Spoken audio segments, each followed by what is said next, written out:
नमो राघवाय। स्वस्ति श्री गणेशाय नमः। श्री सरस्वत्यो नमः।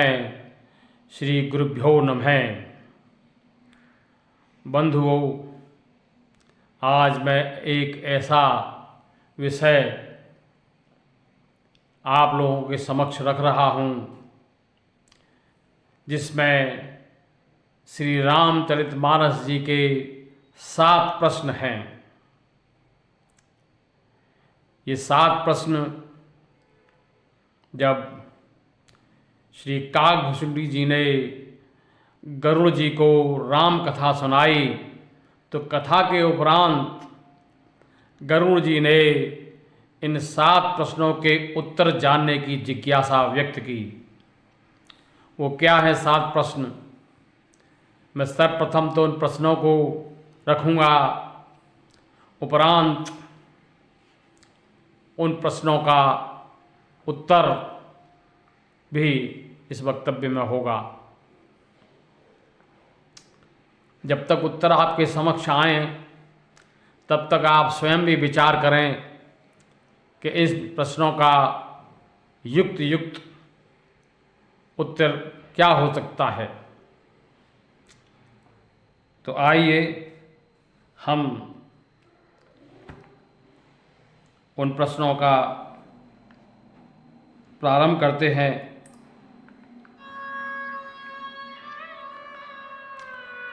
गरुड़ जी कहते हैं काकभुसुंडी जी से, प्रथम ही कहो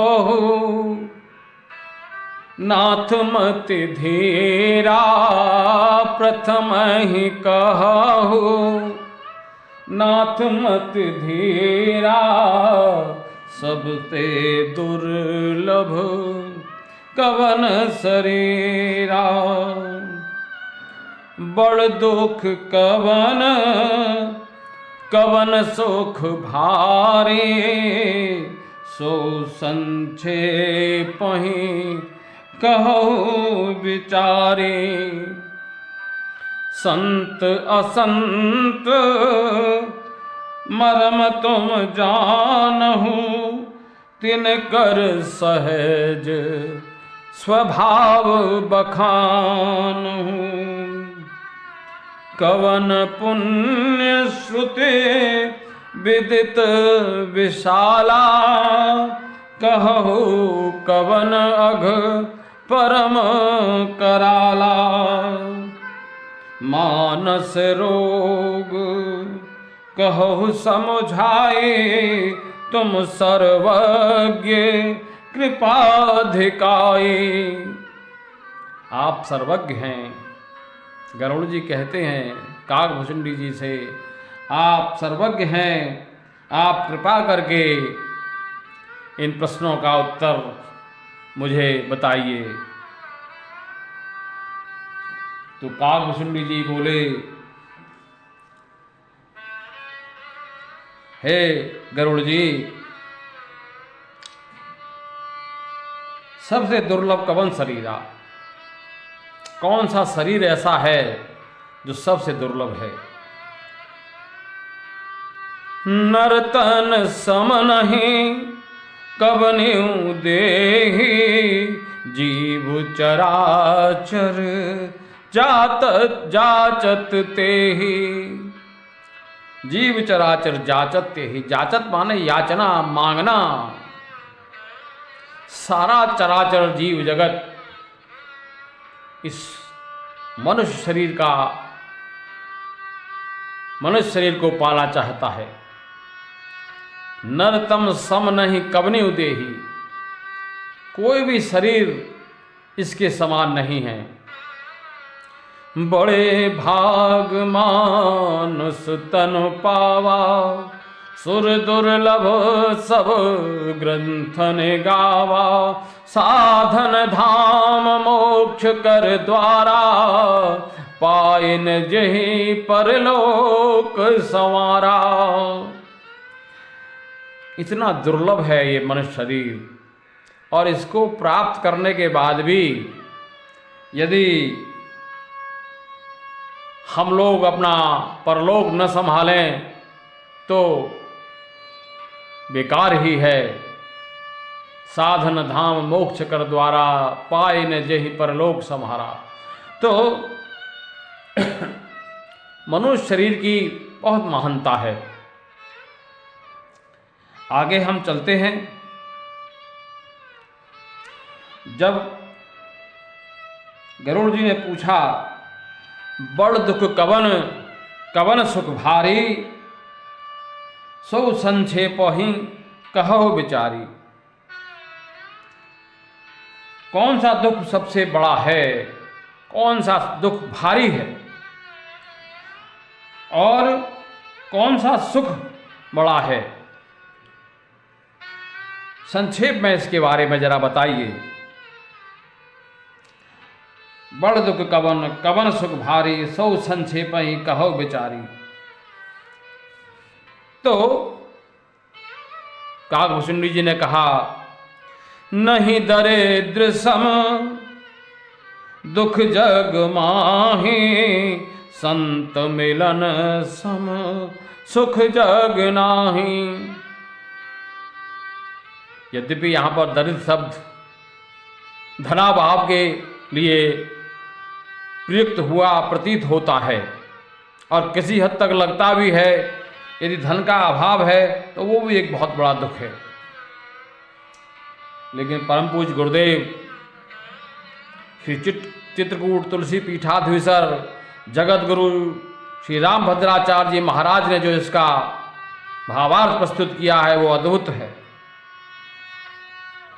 दारिद्र्य जो है द्रव्य से समाप्त नहीं हो सकता। द्रव्य माने धन। जो दरिद्रता है वो द्रव्य से समाप्त नहीं हो सकती, क्योंकि दारिद्र्य का अर्थ है दुर्गति, और वो दुर्गति धन के रहते भी हो सकती है। हम और आपके प्रतिदिन के अनुभव में ऐसी स्थितियां आती हैं कि आदमी धनवान है, संपत्तिवान है, लेकिन उसकी कुगति हो रही है, दुर्गति हो रही है। तो इस दुर्गति को धन से दूर नहीं किया जा सकता। तो इससे बड़ा दुख नहीं है कोई। नहीं दरिद्र सम दुख जग माही, और संत मिलन सम सुख जग नाही। और सज्जन लोगों के मिलने का जो सुख है उससे बड़ा कोई सुख नहीं है। और इन्हीं संत लोगों के, सज्जन लोगों के संपर्क में आने से मनुष्य की दुर्गति का नाश हो जाता है। जो दुख है सबसे बड़ा, वो सुख में परिवर्तित हो जाता है। नहीं दरिद्र सम दुख जग माही, संत मिलन सम सुख जग नाही। आगे गरुड़ जी कहते हैं, संत असंत मरम तुम जानहु, तिनकर सहज स्वभाव बखानहु। सज्जन और दुर्जन लोगों के मरम को आप जानते हैं। संत असंत मरम तुम जानहु, तिनकर सहज स्वभाव बखानहु। उनका जो सहज स्वभाव है संतों का और असंतों का, उसके बारे में जरा बताइए। तो सज्जनों का क्या स्वभाव होता है? पर उपकार बचन मन काया, संत सहज स्वभाव खगराया। खगराया माने हे खगराज, हे गरुड़ जी। पर उपकार बचन मन काया, दूसरों के लिए उपकार करना, उनके लिए कार्य करना, मन वचन से, मन से, और काया माने शरीर से। पर उपकार बचन मन काया, पर हित सरिस धर्म नहीं भाई। तो यही सज्जनों का धर्म है। पर पीड़ा सम नहीं अधमाई, और दूसरों को कष्ट देने से बड़ा अधर्म नहीं है कोई। यही पाप और पुण्य की परिभाषा है। व्यास जी ने 18 पुराण की रचना की, 18 पुराणों की, और निष्कर्ष क्या? अष्टादश पुराणेषु, अष्टादश माने 8 और 10 18, अष्टादश पुराणेषु व्यासस्य वचनम द्वयम, 2 वचन ही उन्होंने कहे। क्या कहे? परोपकाराय पुण्याय पापाय परपीड़नम। तो सज्जनों की, जो उन्होंने सज्जनों का सहज स्वभाव बताया, पर उपकार बचन मन काया, संत सहज स्वभाव खबराया। तो सहज स्वभाव होता उनका, इसमें कुछ उन्हें प्रयास नहीं करना पड़ता। सहज माने एकदम से नेचुरल, उनकी जो नेचर है वो ऐसी होती है। तो ये सज्जनों के बारे में काकभूषण जी ने गरुड़ जी को बताया। अब असंतों के, दुर्जनों के बारे में सुनिए। खल बिन स्वार्थ पर अपकारे, अहि मूसक इव सुन उर्गारे। उर्गारे माने उरक कहते हैं सर्प को। उरक के अरे अर्थात गरुड़ जी। सुन उर्गारे, हे गरुड़ जी सुनिए। खल बिन स्वार्थ पर अपकारी, अपकार माने किसी का बुरा करना, किसी का काम बिगाड़ना बिना स्वार्थ के। यद्यपि उनमें उनका कोई स्वार्थ नहीं है, इसमें किसी का काम बिगाड़ना बस बिगाड़ना है, चाहे भला ही उससे उनका कुछ भला ना हो। खल खल खल माने दुष्ट लोग। खल बिन स्वार्थ पर अपकारे, अहे, अहे कहते हैं सर्प को, मूसक चूहा। अहे मूसक इव सुन उर्गारी। चूहे को आपने देखा होगा, वस्तुओं को काटता पीटता रहता है। ये नहीं है खाने के लिए उनको कुतरे भला ही कुछ खाए पिए कुछ नहीं करे, लेकिन मतलब वो वस्तुओं को काटता रहता है। तो इसी प्रकार से दुष्ट लोग भी होते हैं, भले ही उनका कोई स्वार्थ न हो सिद्ध उससे, लेकिन दूसरों का बुरा करेंगे जरूर। पर संपदा विनाश न साही, जिम सस हत हिम उपल बिलाही। क्या बात कह दी। पर संपदा विनाश न साही, दूसरों की संपत्ति का नाश करके और खुद भी नष्ट हो जाते हैं, लेकिन उनको इसकी कोई चिंता नहीं, कोई परवाह नहीं, हो जाए नष्ट हो जाए, लेकिन दूसरे का नाश जरूर करेंगे। पर संपदा, दूसरे की संपत्ति, विनाश न साही, जिम सस हत हिम उपल बिलाही। कैसे नष्ट हो जाते हैं? जैसे शशि कहते हैं खेती को, कृषि को। जिम सस हत हिम, बर्फ, और उपल माने ओले। खुद भी नष्ट हो जाते हैं, लेकिन अपने नष्ट होने से पहले वो कृषि को और खेती को नष्ट कर देते हैं, और उसके बाद स्वयं भी नष्ट हो जाते हैं। तो पर संपदा विनाश न साही, जिम सस हत हिम उपल बिलाही। अब गरुड़ जी ने पूछा, कवन पुण्य श्रुत विदित विशाला, कहो कवन अघ परम कराला। श्रुतियों के अनुसार, वेदों के अनुसार, कवन पुण्य श्रुति विदित विशाला, कौन सा पुण्य विशाल है, बड़ा है। और कहो कवन अघ परम कराला, और अघ कहते हैं पाप को, जो घोर पाप है, ऐसे पाप के बारे में भी बताइए। तो काकभूषण जी बोले, परम धर्म श्रुति विदित अहिंसा, परम धर्म श्रुति विदित अहिंसा, पर निंदा सम अघन गरिंसा। परम धर्म श्रुति विदित अहिंसा, ये धर्म ही नहीं परम धर्म है। ये वेदों का कहना है, वेद वाक्य है, परम धर्म श्रुति। क्योंकि गरुड़ जी ने श्रुति के अनुसार पूछा ना, कवन पुण्य श्रुति विदित विशाला, तो उसी के अनुसार काकभूषुंड जी ने उत्तर दिया, परम धर्म श्रुति विदित अहिंसा। अहिंसा जो है, देखिए हिंसा शरीर से ही नहीं मन और वचन से भी हो जाती है। किसी का मन मत दुखाइए, कठोर शब्द मत बोलिए, ये भी हिंसा ही है। वो कहा जाता है ना कि बोली का घाव गोली से भी बड़ा होता है। परम धर्म श्रुति विदित अहिंसा, पर निंदा सम अघन गरिंसा। और दूसरों की निंदा, दूसरों की बुराई करना इससे बड़ा पाप नहीं है। अब आप समझ लीजिए, हम लोग बड़ा रस ले लेकर दूसरों की निंदा करते हैं, बड़ा आनंद की अनुभूति होती है, लेकिन इससे बड़ा पाप नहीं है कोई।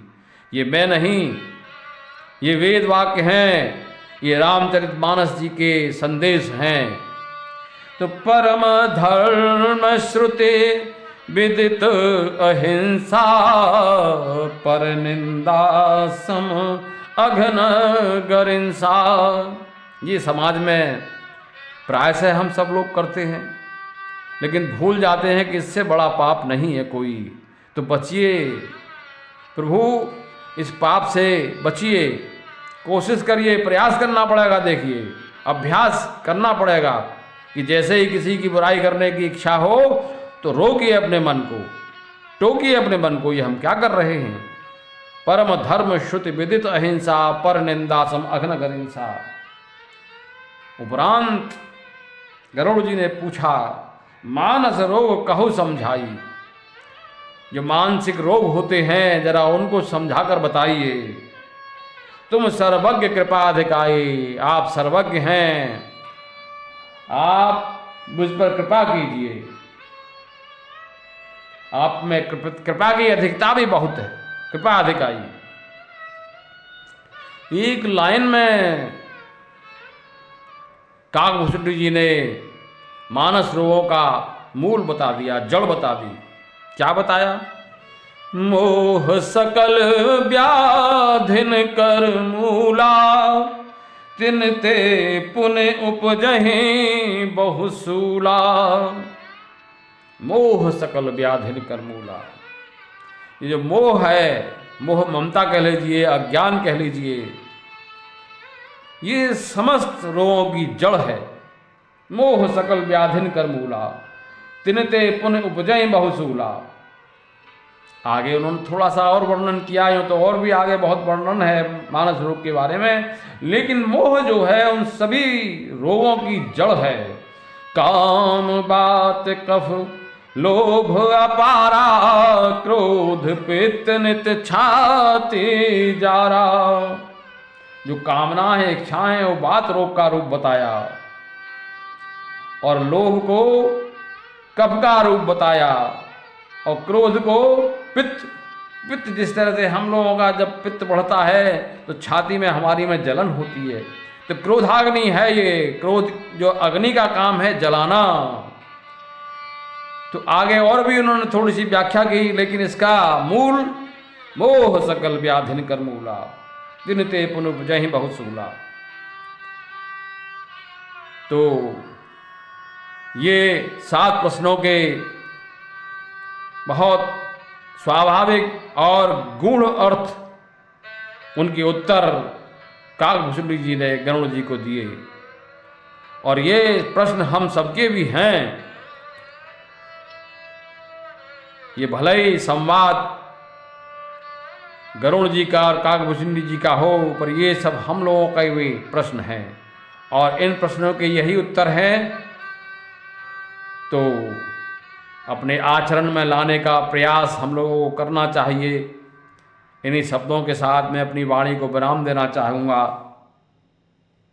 अगर आपको ये प्रसंग अच्छा लगा हो तो इसे लाइक करें, शेयर करें, कमेंट करें, और मेरे इस चैनल को सब्सक्राइब करने की कृपा करें। अस्तु, नमो राघवाय, धन्यवाद। फिर मिलेंगे।